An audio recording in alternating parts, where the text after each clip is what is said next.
Uamuzi wa mahakama ya upeo wa juu kuridhiana na hukumu ya kifo kwa Ruth Kamande aliyehukumiwa kifo mwaka 2018 kwa kumuua mpenzi wake Mohamed Halim kwa kumdunga kisu mara 25 nyumbani kwao eneo la Buruburu mwaka wa 2015 ilitupilia mbali rufaa ambayo ilikata mshtakiwa Ruth Kamande aliyedai kuwa na uhusiano wao ulikuwa wa historia ya fujo na alikuwa anajikinga siku ambayo alimuua mpenzi wake. Na mtazamaji, mahakama ilisema hoja ya dhulma za kimapenzi pekee haiwezi kujisimamia kamilifu kwa kesi za mauaji. Bridget Ngana anatufungulia jamvi letu la NTV Weekendi Jumamosi hii. The sentence for murder is the death penalty. It is true that miaka 7 iliyopita mahakama kuu ilimpata Ruth Kamande na hatia ya kumuua mpenziwe Mohamed Halim kwa kumdunga kisu baada ya vurumai nyumbani kwao, mahakama hiyo ikimpa hukumu ya kifo.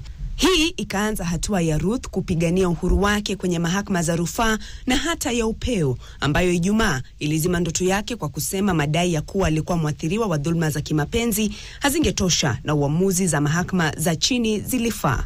Ila hasira ambayo alitumia na kumdunga kisu yule mwenda zake Mohamed ambaye alikuwa mchumba wake, si mara moja, si mara mbili, si mara 10, si mara 15, mara 25, ilikuwa ni nguvu kupita ile kiasi ambayo sheria inaruhusu, ambayo inaitwa nguvu za kutosha, reasonable force ya kujitetea. Mahakama ya upeo ilisema swala la mshtakiwa kuwa mwathiriwa wa dhulma za kimapenzi kwa kesi za mauaji sharti izingatiwe kulingana na hali ya matukio ya kesi hizo, na kwamba Ruth kwa upande wake hakuonyesha kuwepo kwa dhulma za kimapenzi kati yake na Mohamed.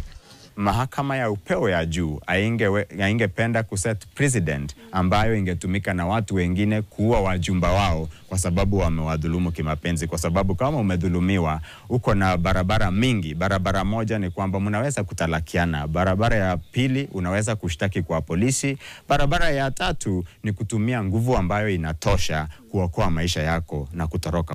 Sasa Kamande anatarajiwa kuwasilisha matakwa yake kwa bodi inayoshauri kuhusu msamaha katika afisi ya rais.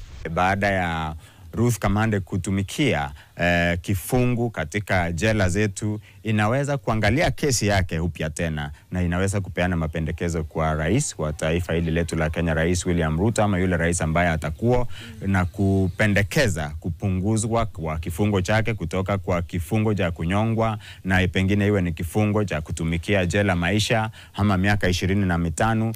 Uamuzi wa mahakama ya upeo huwa ni kikomo wa kesi yoyote iliyowasilishwa kwenye mahakama ya rufaa, na sasa Ruth Kamande atasalia kutumikia hukumu aliyopewa na mahakama kuu.